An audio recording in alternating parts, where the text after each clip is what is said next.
I now request Justice Nachiapati to light the lamp. And I would like to invite Rajesh, Ramaswamy, and Kavit. It's also INBA's first conference in Bangalore.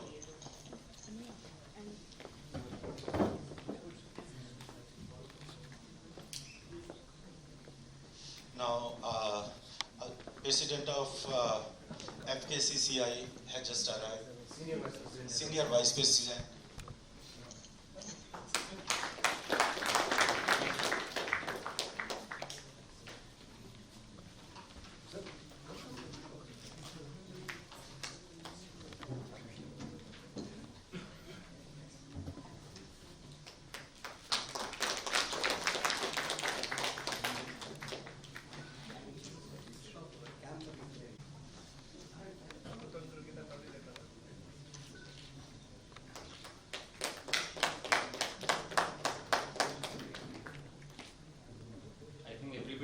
Cup of coffee or tea, I believe. So we could have a huge round of applause.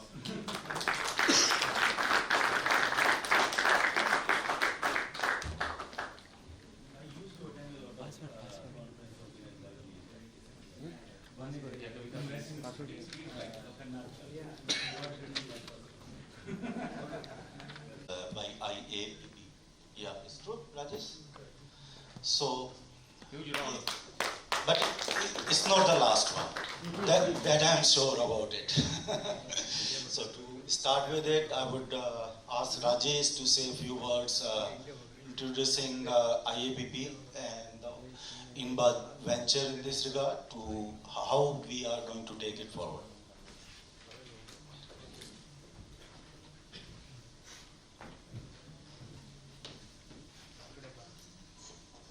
Good afternoon to all of you.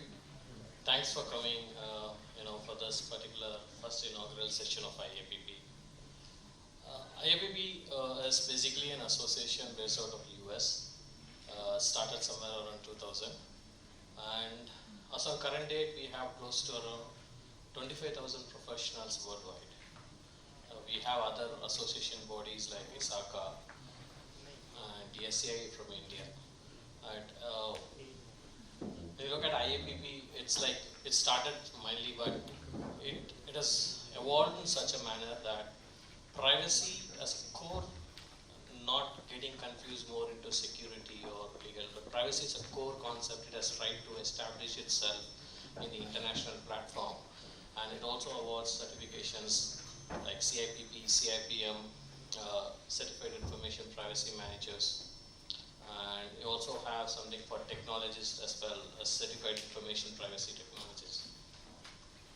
And they are from multitudes of fields. So typically I used to say privacy basically is not just from a legal fraternity. I mean, a person who is niche into a privacy professional area gets into more into, when we talk on corporate business terms, we say risk management, process, quality, we get into technology. So it's a wide area of fields that comes in together and forms a niche field, and IAPP contributes to that as one of the best platforms. And we are indeed honored and privileged to have the Indian National Bar Association, helping us to put this particular event for the first time, which we would like to see a grand success in terms of the sessions that which is going to flow through will be very informative. It would need to really touch the basic question of what we are trying to achieve here in the terms of an individual's right as such. So may take this opportunity to extend you all a warm greetings on behalf of both IAPP as well as INBA, and special thanks to all our chief guests, Mr. of Honor, and special thanks to Mr. Kaviraj, Ms. Kavita Gupta, without whom I would not have made this a success. And also a special thanks to Mr. Ramaswamy and Mr. Gary to get this thought into a divine platform here. And for testing my patience to its ultimate limit. Thank you. Thank you very much. Welcome all. Have a nice day.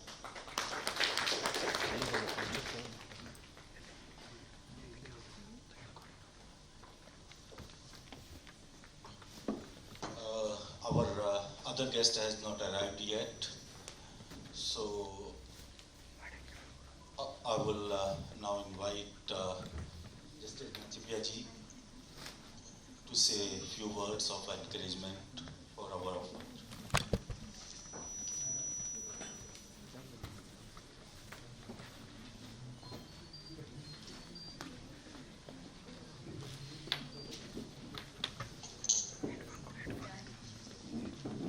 Good afternoon. I am Justice M.P. Chindappa, retired judge of the High Court of Karnataka. Presently, I am working as a chairman of the Police Complaint Authority. During the last 4 decades, the internet has grown by leaps and bounds. From the first email in 1971, we are working 40 million emails at present. From one website in 1991 to a staggering 30 trillion individual web pages now. Today we have reached the stage where Internet of Things, for short IoT, is taking root. IoT is adding a new all-pervasive dimensions.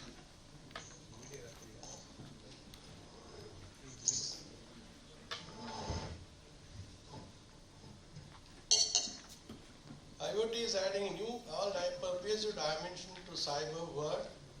We have 8.7 billion devices connected to the internet, and by 2020, the number of net connected devices will reach 40 billion. We are fast approaching a world where the real life is essentially led online. Privacy is becoming an increasingly important issue in today's new digital age, where with the evolutions of technology, everything is available just a click away with the help of many data mining applications and new cloud storage model. Root. IoT is adding a new all-pervasive dimensions.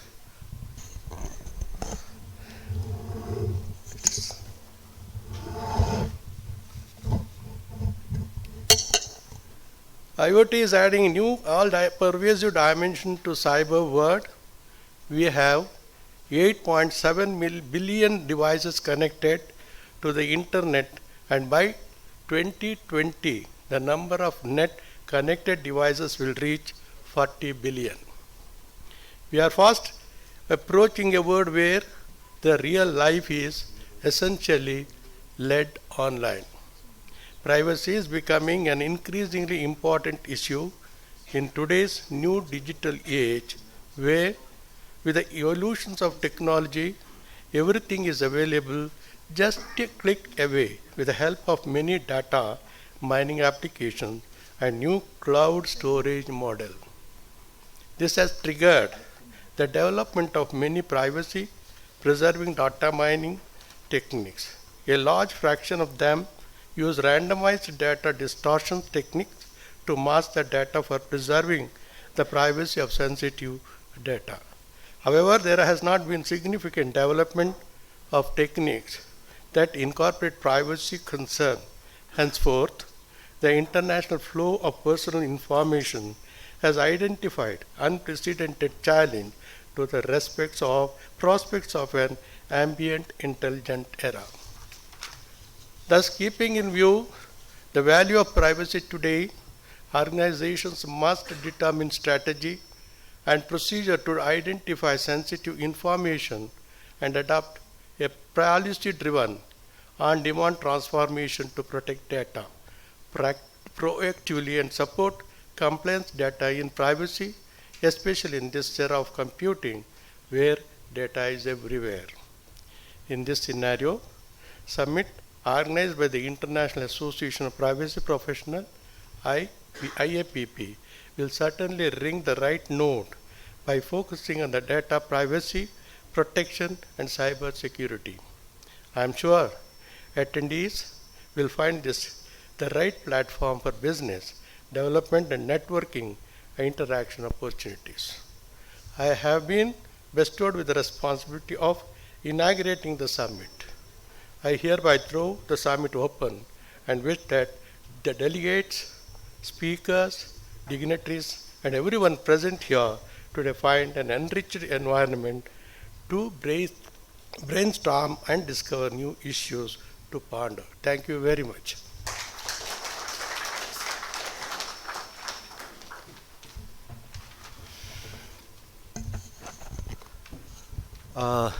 This is a very interesting thing when our Prime Minister made a declaration that he will bring back the black money. And on the ground of right to privacy, our present Finance Minister is refusing to disclose the name of the criminals. So we need to keep a balance. Who can be protected under the data privacy or right to privacy, or it can be extended too far to protect the criminals. So it's a question. This is a question I'm posing to our next technical speaker. I have been coming to this city on the invitation of FKCCI for their Invest in Karnataka program many times. One time I was a diplomat on behalf of New York State, attended it. Otherwise, I was invited as a lawyer as well. So now I invite Mr. Dwarkanathji to say a few words. What's the industry view of about this Indian industry, particularly on data privacy and risk and other topic covered in this?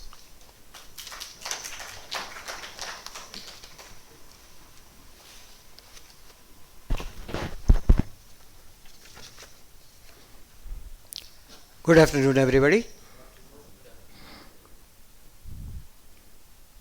Justice MP Chinnappa, former judge, Chairman, State Police Complaint Authority, Shri Rajesh Kumar, Co-Chair of Bangalore Knowledge Net Chapter of International Association of Privacy Professionals and Lead Manager, Infosys Data Privacy Office, Shri Kaviraj Singh, Secretary General, INBA, distinguished invitees and guests, ladies and gentlemen.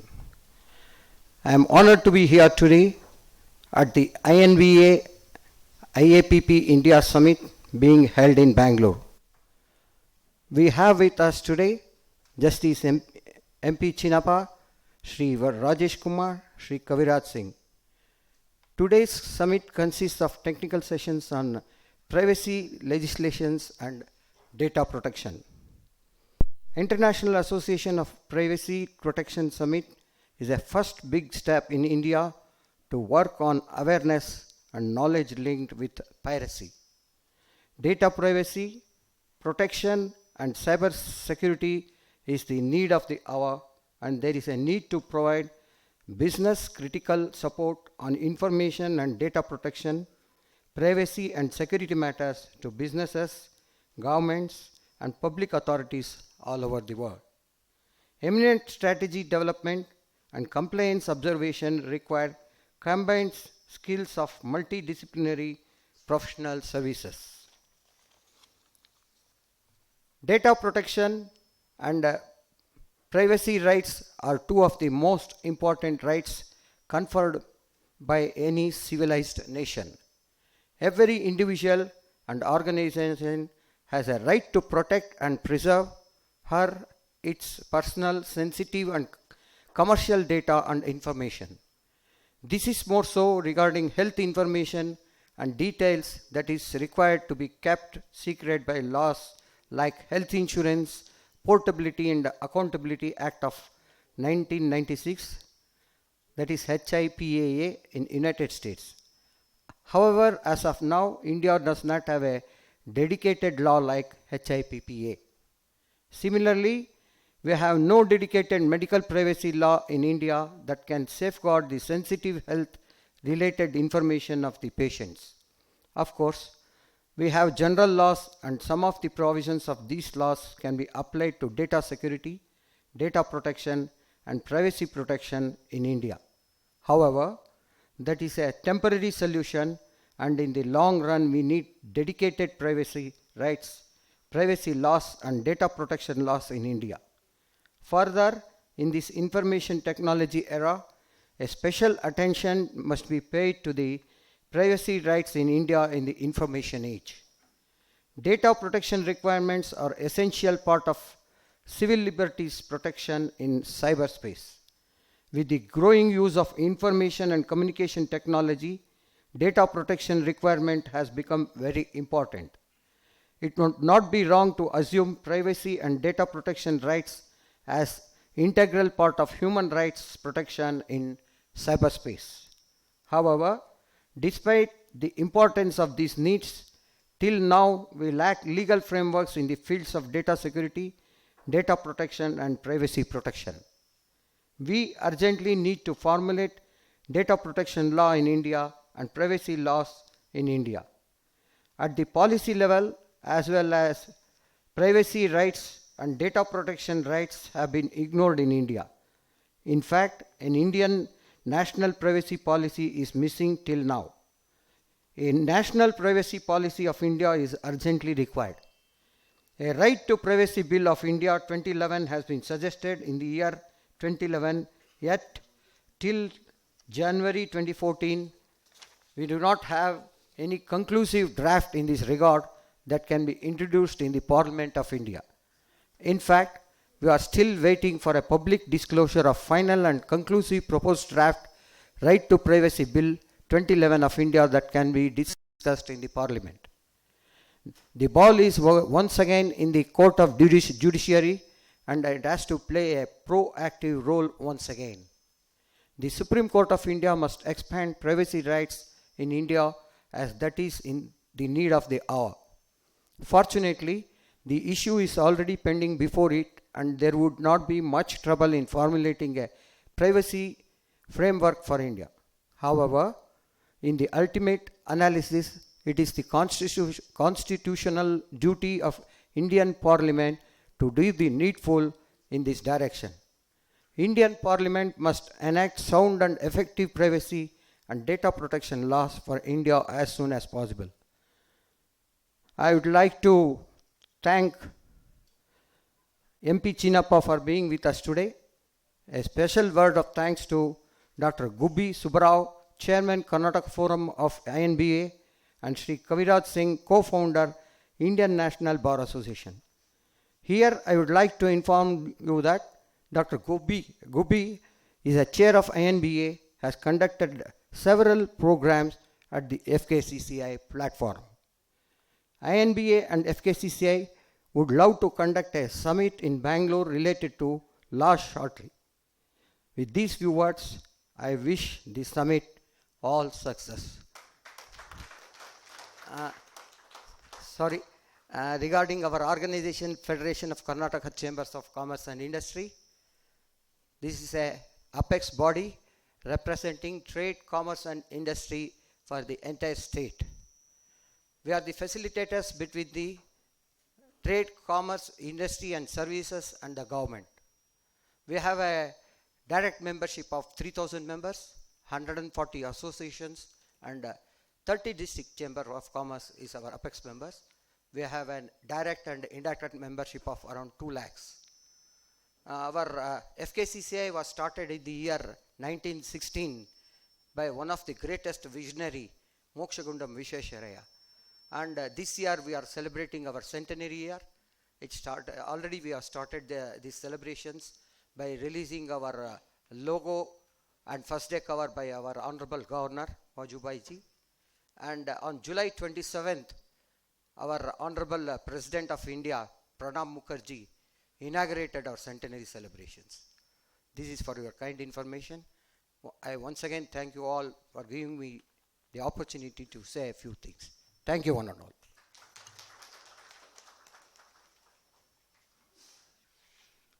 Thanks for everybody. Thanks for coming and listening to us. Thank you very much, Justice Nachiappa ji. Thank you, Rajesh Kumar ji, and thanks to myself as well. So, the session is over. So now I invite Mr. Ramasamy to start a technical session. So these people, I think they came here to hear them, not us.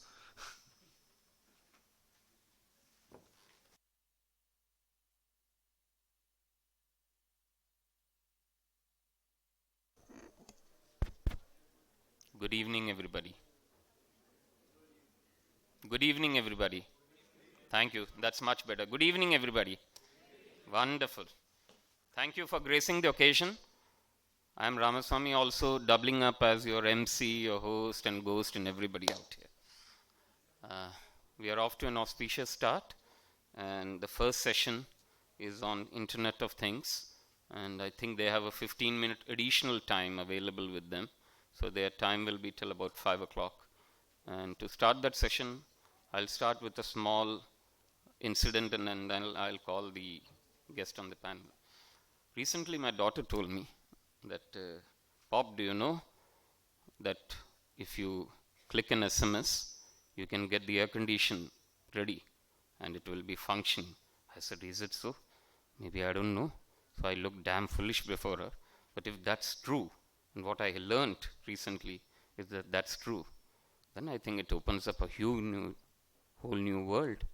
And that's what is Internet of Things. And if I'm not mistaken, some time ago there was a Airtel advertisement where they show a child being born and then crawls down, and by the time it leaves the house, is the corridors of the hospital, it's already on to big things on the internet. But the way the technology is evolving, I still remember that when I got my first Motorola, it was like a sledgehammer in my hands, which was used as a self-defense. And we were paying something like 18 rupees per minute, if I'm not mistaken. And we used to actually line up for that call in the office also. And it used to be clocked. Okay, you are given 1 minute to make this call. Anyhow, on light humor. Once again, everybody, welcome to this panel. And I introduce you to the members out here. The session is called IoT and Big Data, Evolving Growth of New Technologies and Potential Challenges to Security and Privacy. It will be chaired by Srinivas Pusala. May I have him on stage, please? A big round of applause. Srinivas is a VP and Global Head Privacy and Data Protection of Infosys. Welcome, Srinivas. And he'll be ably assisted by Sunil Warke, Head Information Risk Management and Policy Compliance with Wipro. May we have Sunil, please? Ramesh Kotha, CISO, General Electric. Please, like they say in Hindi, कंजूसी मत कीजिए ताली बजाने में, दिल खोल के ताली बजाइए. That encourages the participants as well as it will give you a lot of energy also. May I have Ms. Kavita Babu? Sorry, my apologies. May we have Maria on stage, please?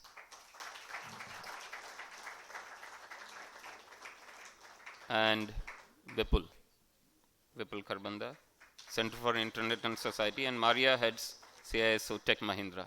Without wasting much more time, over to the chairperson.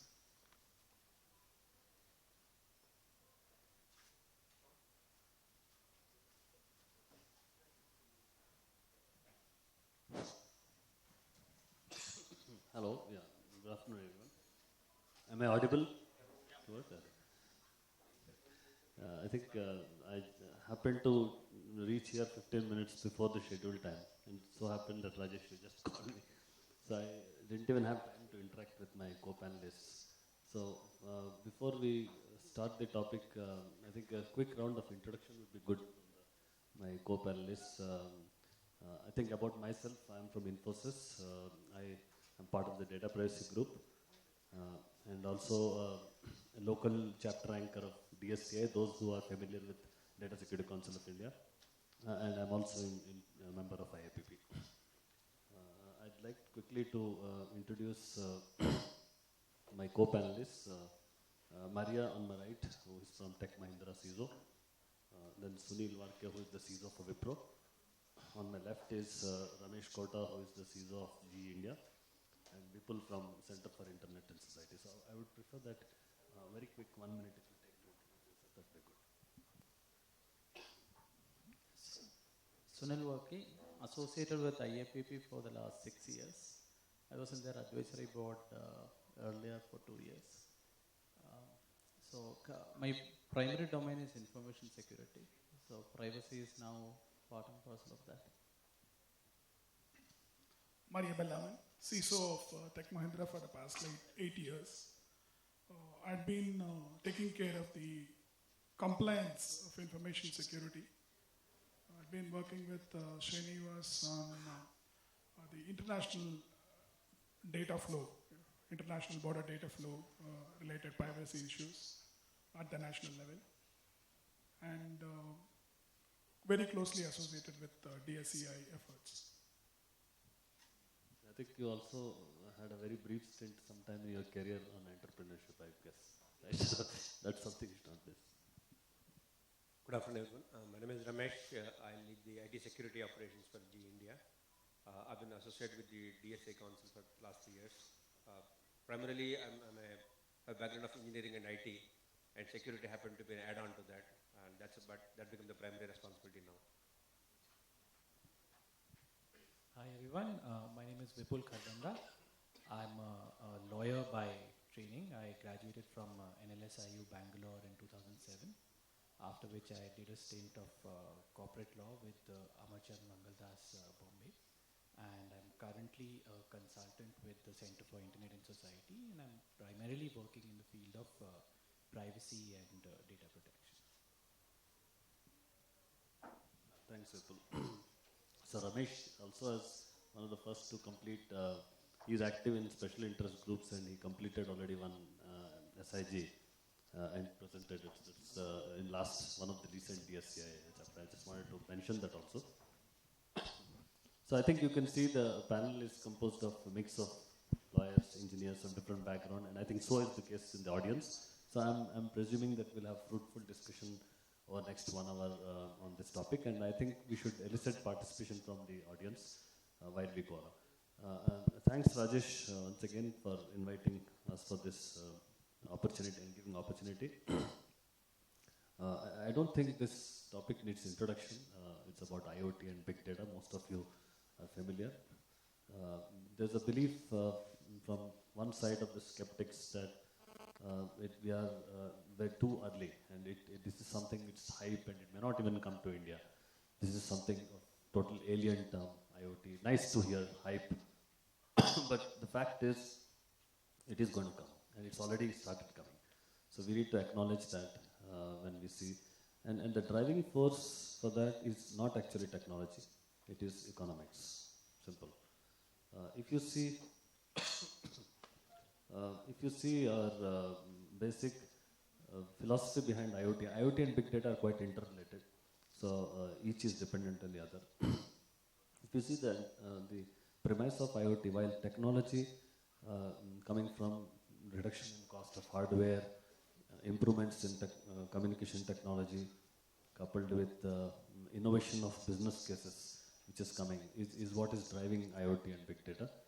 But if you see fundamentally what is it that's changing in the real in the workflow of the interface between humans and the machines. So what is happening actually is increasingly people would like to outsource their task of doing mundane things into machines and processes and systems. So it is about humans don't want to think on things which can be done by machines and systems. Simple like that.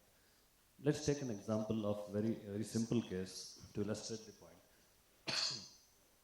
Let's say that you have to take a flight at morning 7:30 a.m. in Bangalore.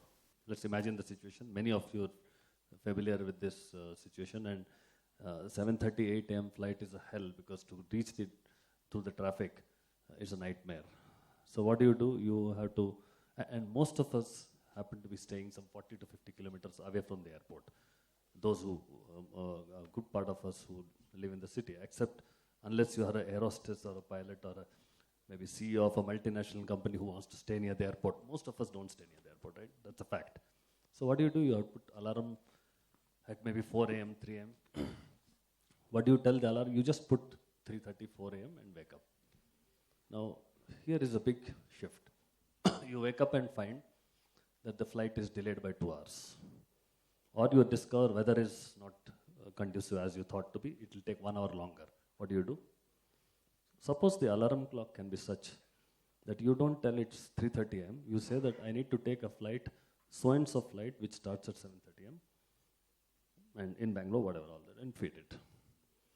It's that's device checks with the meteorological department to find out weather conditions, finds out from the airliner what is the flight time, integrates with Uber or Ola, and decides the car timing, taxi cab time. Won't it make a difference to you? If the flight is at 9:30, you save 2 hours, you get extra 2 hours sleep. It's a big difference it makes to all our lives. Don't we realize 3:30 am we wake up and whether it's railway station or airport, you go and then you save 1 to 2 hours extra you spend. We don't need to do that. So that's what the way IoT will change our lives. But the risks here are multiple. Key risks I can think of is security, privacy, and reliability. Reliability is interrelated, but on privacy, the concern is in order to make this happen, you see that the data is flowing from different devices and agencies. It could be meteorological department, could be car rental company, the GPS, geo coordinates will go, a lot of data is flowing. So the concern is, while you like to avail the service, what you don't know probably, when you had assigned the consent, is that how the data will be used. What if your data is going to be used for something else by one of these companies, or one of these companies have a tie-up with another company which shares the data, and there is a misuse of your data. You may not like to have that happen. Risk on security is, what if somebody hacks into your account, or the IP address of your alarm clock is wrongly set, things like that, or it's talking to a device which is not supposed to be talking to, and you end up waking up late and missing the flight. Things like that can happen. Reliability is about, in IoT this is very important because earlier devices used to be with people. So when you say internet, we have a client and a server. Client is me, myself with a device or a laptop, typically a laptop or a smartphone. On the other side is server, whichever server it is. Now this thing we are talking about, although it belongs to me, you, him, but it is in isolation, is isolated, physically isolated, geographically separated, but has a unique IP address. Thanks to IP version 6, we'll have more IP addresses available now. So we will have a unique address globally for every device. With this, what happens is, at any time, they are able to communicate. Now what if one of these stages, the linkages, the data flow is not happening? Let's say the device alarm clock is not able to talk to the car rental company, or not able to get the flight timing. What does it do? Does it wake you up at 3:30, or is there a default that it takes 1 hour extra? So you need to, here you see there's the issue of reliability of systems. What happens if one of the links is broken down? We need to handle those cases. So the fail-proof systems have to come into picture. So effectively, while it causes a lot of advantages, there are flip sides to all this that's going to happen to us. Similarly, there's patient care, health care, insurance domain, connected cars. We can keep on discussing. There are so many examples where IoT is going to make huge difference to our lives in terms of convenience and safety, economical benefit and all that. But at the same time, the risks are going to be there. It's our job to see that we embrace it. We have no choice. But at the same time, proactively, we all need to work to see that there are standards, regulations, which impose on companies which are handling this, one of the stakeholders, to behave responsibly, handle data with appropriate care, and give convenience eventually to the consumer. So that's what is the background I wanted to give before I hand it over to my colleagues. So I will now start with we want to view of panel. Start with Sunil Warke. So Sunil, my first question is on big data. So this big data we keep hearing about is more of a hype, because the big data was there for quite some time, right? We know, like IoT was there in terms of industrial automation, big data also was there. we analyzed data in I think more than 10-15 years ago.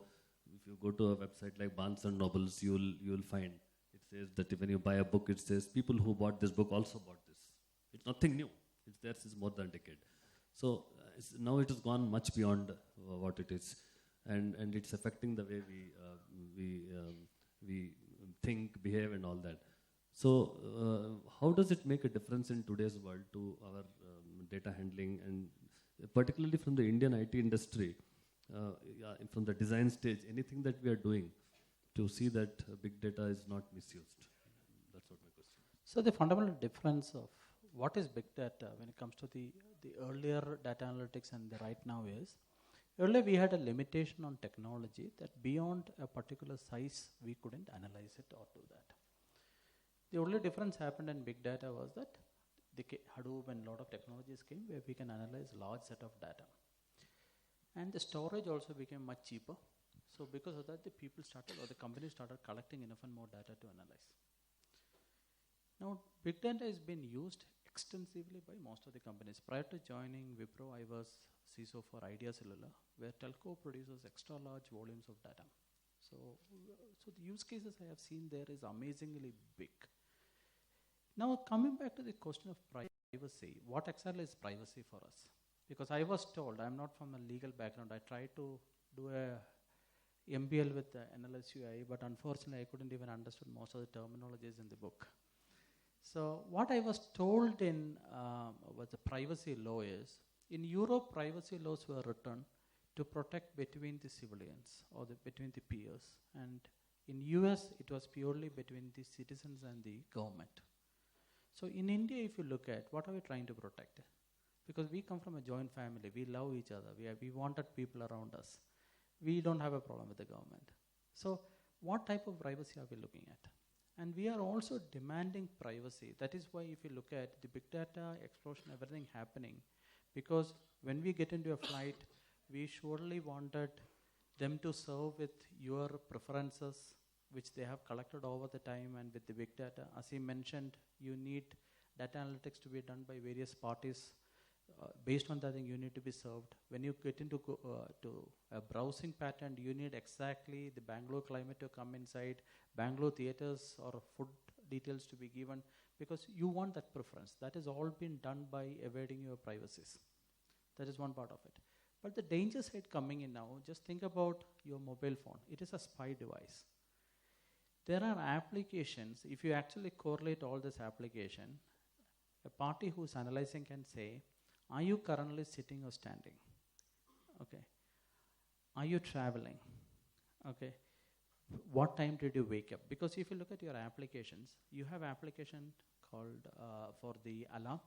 So if they can get the data from that, they know exactly what time you set the alarm today morning. Based on the altitude, they can say whether you are standing, sitting, or lying down, if the phone is with you. If you're traveling, they can say what speed are you moving at that point of time. Who are your friends which you are contacting through the WhatsApp and SMS and those type of things? So much of information can be given out. Now, if you look at most of the investigations also recently, we come across and saying police cracked this through a mobile cell phone, this thing. The same information may be available with a party who is also not genuine. Earlier we used to say that, oh, I tracked this person for 2.5 months to understand this pattern. Now I don't need anything. I get into a call center guy and say, you work for a telco, can you give me the information where all you moving? You get it. So it is a world, because we call it the SMAC, which is a nexus of forces. All together is working. Social media, cloud, analytics, IoT. Now, Internet of Things has changed, saying Internet of Everything. So we are getting into an era where so many of these forces are working together, which can become disruptive. But too early to understand. And also we need to think that what is privacy for us? For a teenager, privacy is that my family should not know what I'm doing, everybody else is okay. So privacy definition varies between individuals. From a corporate angle, it is that, because if you look at my age, what is privacy for me? I need my space. I have my own space, I need that to be kept private. So that's all what is required. So we need to define on the time, but as a profession, this is one of the amazing profession for lawyers to come in. Because once the law get enforced here, the suing can be left, right. Yeah. Thanks, Sunil. Yeah, well, you mentioned the case of children's expectation of privacy. So privacy expectations, as you rightly said, varies from old people to somebody who is in elderly age, and depending on the age. And for children, we also have in US act called COPA Act, you may be familiar with, where the child himself or herself is not able to decide what is right and wrong for him or her. There is an act which says the parental consent is required before you take it. While I agree with your thing, but I'm saying there's an additional aspect. I'll take a small example. BYOD, 2 years back, one of the major hype. A BYOD when came, if you look at the expectation, a person coming out of the college thought, the company is going to buy me a Mac. Okay, so that was, no, the college guy thought, I can bring my pink laptop from home and use it at the office, take every data, and I can work whenever I want. A mid-level guy thought, I'm going to get a Mac now. The management actually thought, I don't have to buy anything, they are going to bring everything. So that expectation mismatch at some point became a problem for BYOD itself to take up beyond a limit. I agree. Yeah. So next is Ramesh. This is on IoT. So you come from GE. So there are, IoT, when we talk about, there are broadly two categories, machine to machine and machine to people. So machine to machine, I think we do not have so many privacy concerns. The concerns are only on security and reliability. So we will leave that topic. We'll get only to machine to people, where people are associated with some device and it talks to a central server. So in those kind of scenarios, what do you think are the concerns on privacy, since you have experience in this, and what is that is the Indian industry doing around it, and do we have sufficient standards or regulations to see that the misuse doesn't happen when we develop these products? Thanks, Srinivas. First thing is, I think the opinions would all be sharing will be my personal, nothing will be related to GE. I know there are lawyers here, so I think I need to make my disclosure first clear. That's true for all of us. Okay.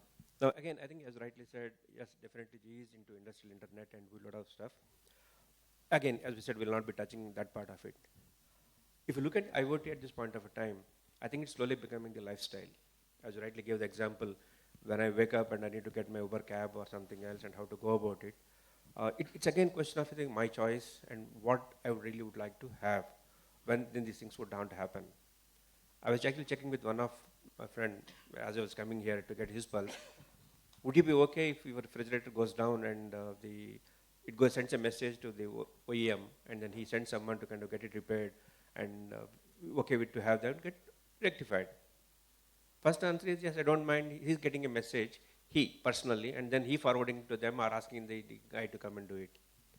Now, but the way we are looking at IoT, if we can send a message to the OEM, saying that his equipment is going down and then he can get ready and call you and then set up an appointment and come and fix it for you. He was okay with that. But he's not okay with that saying that suddenly the guy landing in front of his house and having it come and repaired and say, look, I'm here, I know your machine is down.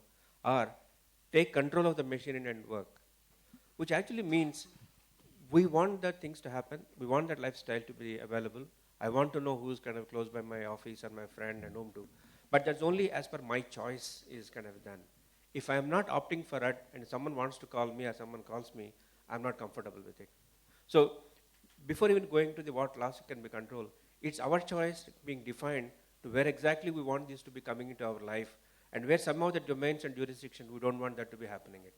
Now, in some cases, like as I mentioned, if I'm trying to kind of go together with my manager for a conference and I missed it, does I want him to know or not? And in the process, basically, he gets automatically know that Ramesh is not traveling with him and I won't be comfortable. So the definition of where it has to go and what to happen, perhaps we need to be clear. And this also puts a kind of little burden, both as a user as well as a service provider as well. And the given kind of conditions what we have in India, it's evolving. I think getting is much better. People are leveraging this in a big way. Like as you really give an example, if I'm trying to buy something on the internet, it also gives me other options where I have last time I bought and what prices, what discounts I have it. So now bearing that I'm being provided offer. As far as I'm getting benefited, I would be willing to accept that. But the moment I know that something is being kind of ahead to the place, I would say no to that. In the current given IT Act and situations, though it's a preliminary, it's not completely defining the privacy part of it. We are okay to kind of have the controls, but do have the mechanism to enforce those things bring someone to the penalization and having them to kind of pay for it, or ensure saying that to remedify it, I think still we are not there. So, anything about international standards on this area that you are aware of, or regulations which govern the industry? Yeah, there are definitely international standards available there, but that law enforcement mechanism for those people are very clear. Like if you take a European environment, you can easily kind of go back to the other work councils or maybe into the organizations and get them imposed, and then you can be corrected in terms of the remediations. But when they really come here into saying that the structure of the forum to kind of raise concern and escalation it's still not there prevalent. It's evolving it. I think it'll take some more time to really be there and then kind of get the remediations. But what requires in this case is, it's again an education both to the users as well as to the service providers and the government. Now, as I said, I want to accept what is coming in favorable for me. But when it is not favorable for me, I don't want to be touched. Now, I'm sure all of you would have got a call or called your bank. My apologies, not picking any particular bank. When you call him up and say, look, I need to set up some service, he finishes the calls, does the service, and then says, can I speak to you? Yeah. Next thing he says that, would you mind looking at one of our products like a fixed deposit? Okay, I'm not interested. No, sir, your money is lying in the savings bank. Why don't you put it? So now how does he come to know about my source of the savings? I would see this as an education challenge. Even if the person who calls me knows that there is a balance, should be his responsibility not to talk about it. Just give me the product and offer and say, here is a product available, would like to leverage it. But now he's also kind of giving me what money, how can I, that's something which kind of doing it. That's why I said education in this part of it is more requirement. Today, again, as Rusnil rightly said, the big family is what we had earlier. There is no privacy, and because we'd like to kind of share and be humble, now I say that Vasudhaiva Kutumbakam, we feel that everything as a family. The same thing comes when to offer a service, ask something. We're actually saying that it's my friend or my brother, I want to help people. Now, whether people wants it or not, I didn't check with him. That's exactly where I think it stopped. Maybe an education or some kind of a campaign we need to do for the consumers, and at the same time, the service providers also has to have that kind of a thing. It is something like, we've been flying, most of us flown, but every flight we get that instruction saying that what is the safety measure. So when I get offer a service or something else, we need to get a check mark saying that would you want them to be telling those things or not? How do you want to take it forward? Or if you don't want to be called, how to enforce those controls? That is something should be coming from industrial standards plus an education to the consumers. Thanks, Mahesh. So next question is on Maria. This is on big data. So on big data, I think it's we have realized that it is very useful for the industry, particularly in the consumer space. Consumers get a lot of benefit when you get into a shop. If imagine somebody in the shop recognizing you and telling you the books you are likely to purchase are in that shelf right there in that corner, you would definitely save time, right? That's a very useful feature and things like that.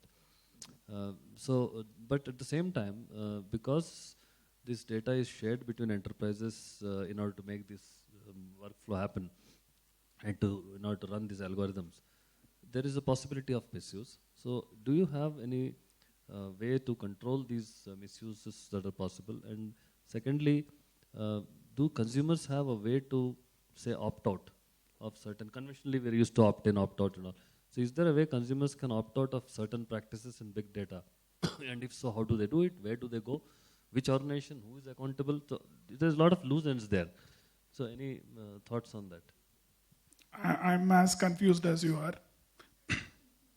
See, if you look at the example, what you had given about buying a book, it's fine with me. But how about something I don't want somebody else to know? Fine. Something very, private to me. I do not want somebody else to know about that, that I have bought the product earlier and I have used particular brand. So this is where we should be very careful about where do we draw the line. Currently, if you look at big data, there is no framework. There are no rules. The data is available everywhere. How do you use it? What is the type of data? How a particular data needs to be handled. See, for example, to cite the example of outsourcing industries, whenever we get some business, we get to know what type of data it is, how that needs to be handled, when it is at rest, when it is in transit, when it is getting processed, what are the rules that need to be followed, can it be printed or not to be printed, how long it could be retained, Okay, if it has to be stored, how it has to be stored. If it has to be displayed, should it be displayed in full or some masking? I mean, you must be knowing when you get your credit card usage, numbers are blocked with XX and all that. So there are lots of rules and regulations that have been imbibed into us mainly because of the data type, how to handle the data. But when it comes to big data, it is a bonus for people who had been having access to it in the past. For example, you look at the ISPs, they have access to enormous amount of data. You look at these telecom operators, they have enormous amount of data. Whose permission they need to take? Can they use the data which is available with them for their own use? There is voice data, there is data through packets, which is totally related to whatever you used for data transfer or email or whatever it is. How this needs to be used, there is absolutely no reference, no framework, no regulation with respect to that. Okay? Are there laws available? Yes, there are laws available. But to what extent it could be implemented, where to get the permission, there is no clue as of now. So what is happening? We are in a reactive society where as and when something goes wrong, we refer to the legal system and find out whether it is correct or not. So there is no proactive effort with respect to big data. You look at US, you look at European countries. They had their own system for too many years, but when snooping happened, everybody started making a big noise because they were not aware that they are being spied on. So the liberty, the personal rights, the human rights, there is a line that needs to be drawn at the international level, respecting the cultures of different countries. See, for example, whenever we send an email, by default we provide our mobile number. Have you seen anybody from abroad putting their mobile number in the signature? No, nobody does, because their data type is different. So, using your email tomorrow to get the data into big data space and analyzing it for whatever you have transacted, whatever you have dealt with, it is going to be a huge challenge. Okay? So as of now, there is no regulation, there is no framework, it is chaotic. So it is the responsibility of people who deal with privacy to make sure that at the international level, there is some formulation with respect to a framework, segregating the data types, how to handle those data, and within different geo-boundaries, within different cultures, how they need to be taken care, that has to come up. So currently, if you look at it, it is all, free for all. Nobody has any attention to what is being happening, and on a reactive mode, this is getting processed as of now. Yeah, one of the very important examples of this violation that happened on big data was that famous US case, retail store. Was it Target? Yeah, Target. Where the daughter's pregnancy news came to the father because of a loyalty program. Was it Target? Yeah, Target. Target. Yeah. Okay, whatever, whichever store. So you can see how things can go wrong in a big data scenario. So what you're saying, Maria, is the onus is still on the end user to see their care is taken before they share the data and options they choose when they register in a website, etc. And that's the point to control. Once that stage is crossed, probably you can't do much about it. Certainly, right? Just to add, 4 months back, by mistake, instead of putting a debit card, I put a credit card and took some money. It was a mistake, but happened. The card got changed. Since that day, I have been haunted by bankers, saying that you want loan. I get every alternate day saying that you want loan, interest rate is varying, improving. So the banker's perspective is saying that you took money from credit card, which is of high interest. I can surely help my customer at a lower rate. But for me, it was a mistake. Every alternate day, I get a call. I pleaded, cried, everything happened. Still they are haunting. Yeah, I just wanted to add something to that. And that also reflects on the fact that it doesn't matter whether you have laws and regulations in India. You have a DND registry. I don't know if you were registered on it, but I have registered on the DND registry. I still get calls from people. So when you have a law, when you have a regulation, you need to ensure that it is complied with. And, we need to have a system where regulations, A, take into account what is happening, and B, they are complied with it by everyone, and non-compliance is then penalized.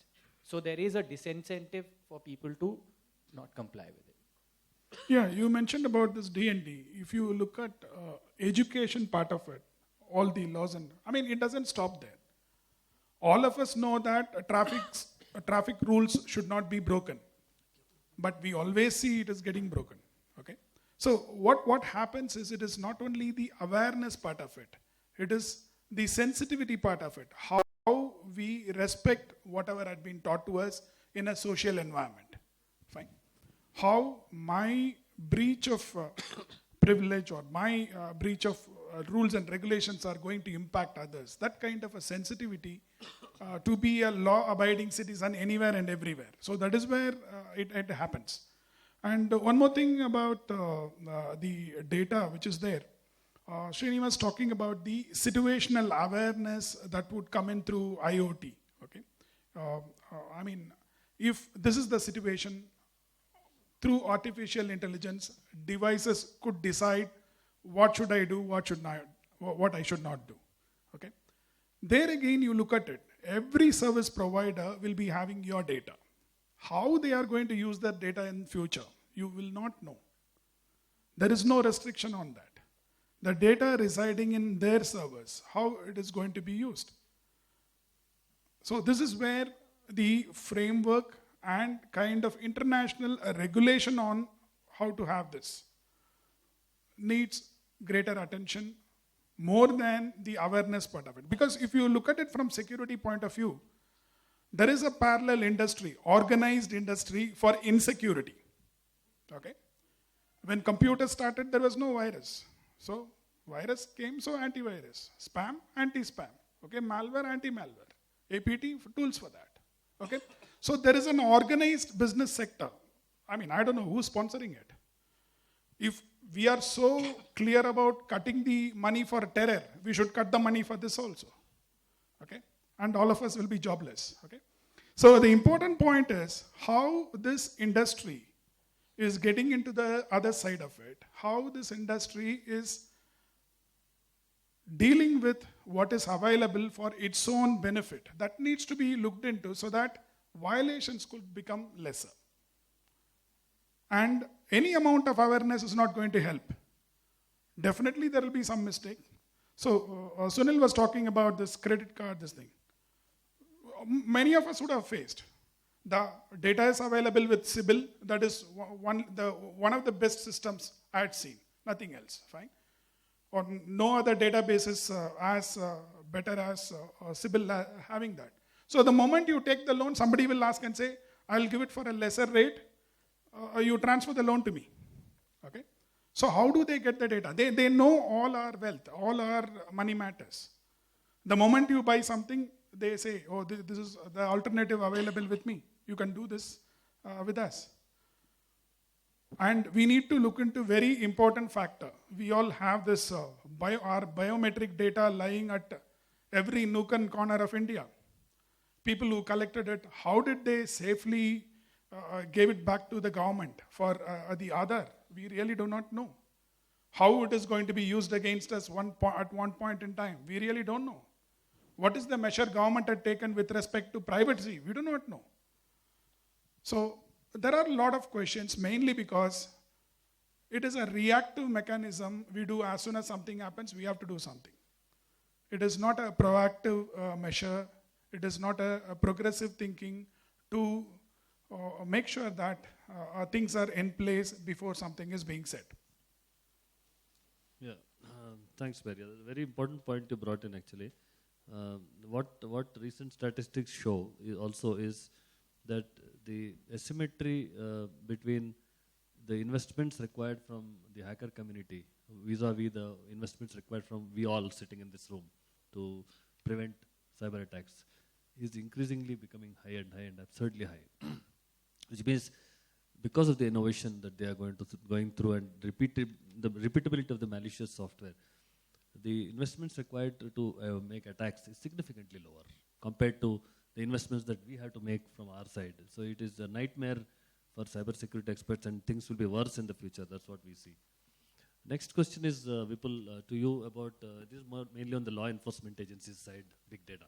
So we know that big data is very useful when it comes to booking the culprits, keeping track of criminals, and identifying suspects and things, the list goes on.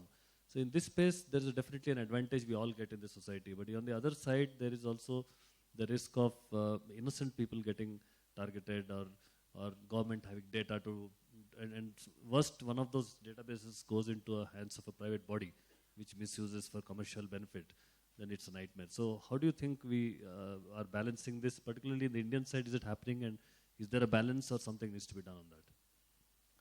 See, when you talk about law enforcement agencies using big data, I mean, they are using big data. I know for a fact that they use it for various purposes, especially in, for counterterrorism operations, for example.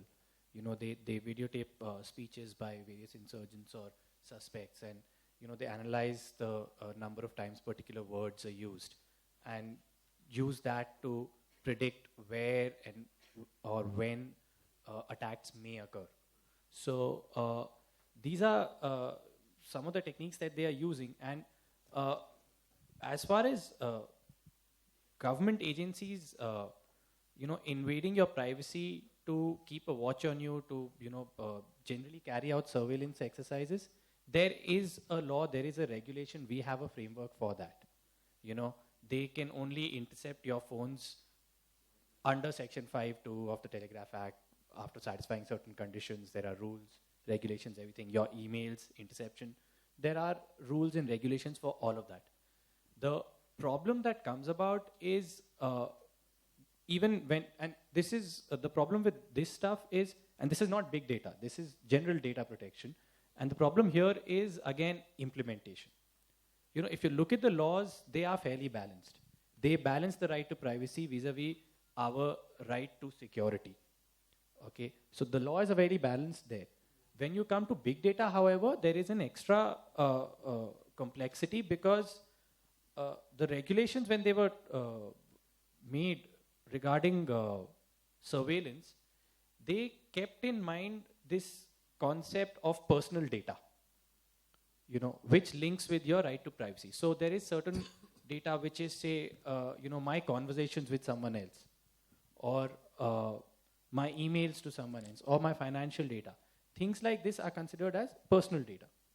And the state has to satisfy certain conditions to access this. But when we talk about big data, usually what the state does is it takes publicly available data. It doesn't necessarily need this personal data. And it can take publicly available data, apply data analytics to it, and come to a situation where my privacy is invaded. And, achieving a balance with privacy and security is not an easy task whatsoever. I mean, you were just talking about the UID project. The PIL in the UID project in the Supreme Court, they were arguing the issue of privacy. And the Supreme Court, pretty much gave up and said, listen, this is a very complicated issue. We've had various judgments which have said there is no right to privacy. We've had judgments which say there is a right to privacy. So let's just refer it to a larger bench. And that's what they've done. So the Supreme Court currently has, this issue is in limbo. Yeah. So if I just can interrupt, so particularly, I was not only referring to telephone calls and all that. So including CCTV images, it could be records of cyber cafe, of who visited. And government can get hold of data from subscribers, various sources, and glean this together. And if they want, it can be misused. And particularly because the today's IT Act, if you take April 2011 amendments, they don't apply to the government bodies. No, So it's all the more concern. The only thing we have is Article 21.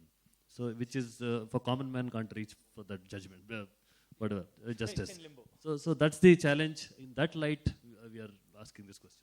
Yeah, so see, in that light, the Supreme Court has, the courts in India actually have realized a long time ago that, you can't have a fixed balance.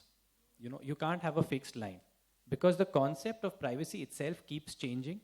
It changes from a person to person. It changes from, the concept of privacy in the 1980s would be different from the concept of privacy in 2000 or 2010. So it has to be an involving mechanism, which is what the courts themselves have said that, the balancing act that has to be done on a case-to-case basis. All we can do is, we can figure out what the implications are of government agencies using big data and draft a law to basically ensure that we can keep the damages to a minimum. The problem with that is that taking that approach is that the law enforcement agencies in India have usually tried to take the same approach as the NSA has done in the US, which is we will try to get as much data as possible, but we will not give out any information about what we do with it.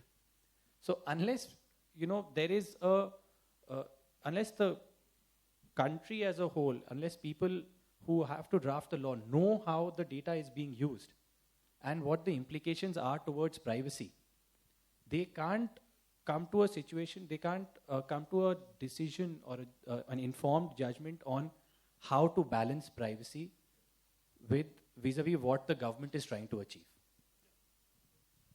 Sven, you want to add something? Just want to add, I'm sure some of you must have already subscribed to that ETCIO communication channel. Today afternoon there is one article that says 57% of the population still does not have reach to the internet and some of the stuff. So whatever the communication is being shared or communication, they are ignorant. Still they are using a lot of systems and places, but they are not really aware of how to handle those kind of situations. So the way it actually goes back is to enforce some of these things from the origin, from the service providers, and then making that educative gesture. Like as I said, beginning it. Every time I buy a cell phone or buy a SIM card or something, there must be kind of a clause saying that, okay, look, you are accepting it to allow us to use the information. Some kind of a signature or kind of an acknowledgement, which will start helping us to be aware, keep in mind saying that as I am a service provider, I might be liable for down the line. Today, I think that fear is not there around, and unless that comes in, whatever you make it, I think it will be difficult to implement. Fine, thanks, Ramesh. So I was told that the time is less now. We have to move a little faster. Sir, one question I have. Are we still following the US model and saying that every conversation is around the government and us? What is it actually dangerous? Is it the commercial establishment or the commercial angle having more damage than? Because my view is that government has to have data because that is how the country is getting protected. We are not in a very safe world. Okay. The government may not be defining and transparently saying what they are doing if they are also trying to understand what they are doing. Okay, because I don't think it is very robust, everything is in place. But there should be laws and enforcement related to the commercial angle to that, because how it has been used.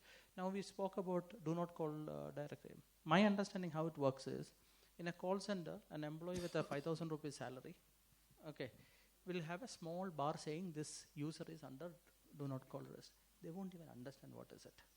Okay, for them they are KRA to call up the maximum number and give that thing. And unless the lawyer started suing, then they will say, put a lock saying you cannot make a call out. That nobody is doing it. It's only a pop-up coming. Okay, so that is. Yeah. So I think, Sunil, anything you want to add? Actually, the time is less. So just we will quickly go through on IoT. From the legal side, amazing field. On the IoT. So that was the reason 3 years back I decided to do MBL, because I felt much bigger than security. This privacy area is going to come up. But somehow I couldn't finish my MBL yet. Someday I will, but... I agree to Sunil, because most of the time what happens is even in the contracts, I'm talking in favor of lawyers and judiciary part of it. When we look into the contract, either we read too much into it or we don't even understand what that is, right? So the English that is used, it is Greek and Latin to most of the people. So that is where you can play a major role. No, most of the corporates have their own legal cells, so we ask for interpretation. But otherwise, if you look at it, 5 years back, it was a very, very difficult task for us, trying to squeeze our brain and brainstorm and see what is this, does it really mean this or the opposite? We never used to know, right? So this is where a lot of enlightenment as well as the lot of value add could be given by, let's say, this fraternity. Just to add, I report to legal team. 2 months back, the company decided to move us under legal. You mean security, privacy, both? Okay, it's a new model. Okay, so I think we mostly covered the questions on IoT and big data from the industry perspective. One point, Vipul, I'll ask you, and others can add in the interest of time, is that with the India government initiative on smart cities, digital India, so all this is coming up in a big way, and the focus also is from the Prime Minister on increasing the cybersecurity industry on the product side also, you know. And a lot of trainings are happening by NASSCOM. So given all this, do you think we are ready from the regulation perspective? Is IT Act enough? Or do we need to probably revive the privacy bill which is gathering dust? In the previous government it was like, right? So do we need to revive that, or what do we do on the privacy bill side? Okay, since we have very little time, I'll try to be as direct as possible. The IT Act is woefully inadequate to deal with this, with Digital India and the Smart Cities initiative and all the other digital initiatives that India is trying to bring about. The problem is, they also try to bring, I'll give you an example. For example, smart cities, one of the things that's being bandied about when they talk about smart cities is smart healthcare initiatives, right? And that actually ties in with big data as well. You know, a lot of people want to use big data in healthcare. But if you look at the current laws, you look at the personal data and reasonable security practices rules, the 2011 rules. Now, healthcare and medical records are considered personal sensitive data. So, the current laws are a hindrance on application or usage of big data in the healthcare field. So we need to get a bill or a law on which addresses not only privacy, because even the privacy bills that I have seen so far, I've seen about 2 or 3 different drafts being circulated by various agencies. That the privacy bills do not take into account big data, because big data, they all think from the paradigm of traditional data privacy and data security. They are still stuck in, consent, collection limitation, purpose limitation. All 3 of these don't apply to big data. No, but the counterpoint is, from the other side that will come is, regulations are never made prescriptive to say, you cannot make a regulation on big data, IoT, tomorrow some new concept of technology will come. So as technology evolves, do you think regulations will catch up at that pace? May not be. So the law always has to be, if you see a typical European country law, I'm not talking about directive, if you see any country's law, it's omnibus law, which puts responsibility on corporates and organizations to handle data privacy in a manner so that any industry comes under the gamut of it, whichever technology it is addressed, if you look at this regulation. So something like that, an omnibus law, don't you think is a better approach than giving prescriptive? You can have standards over and top of it to say, okay, IoT industry should have this and all that. Exactly, I agree. We can't have a prescriptive law. The law can't keep playing catch up all the time. All I'm trying to say is that we don't have a big enough debate around big data to figure out the standards to put in a privacy bill, to take into account the things that are coming out of big data. That's all I'm trying to say. Anything you want to add, any of you? Sunil, Maria? No, I just want to add one thing as we speak to the next privacy level and the contracts. Most of the time, I think we need to kind of educate or enforce some of things like the one-to-one, one-to-many, many-to-many. Because as we look into the D&D or other things, the enterprise is already exchanging the data multiple way. So somewhere I think the consent when accepted, this should be there, whether I'm okay to kind of give it to one-to-many or many-to-many. If I'm not accepting it, that means saying that I can take them to the court down the line. Okay, that stops for me saying that, okay, I didn't give you consent to share with multiple people, and that should be able to provide and support to some extent. Right. Thanks, Ramesh. Thanks, Vipul. So I think because we want to leave for 10 minutes for Q&A, so we'll stop now and let's hear from the audience.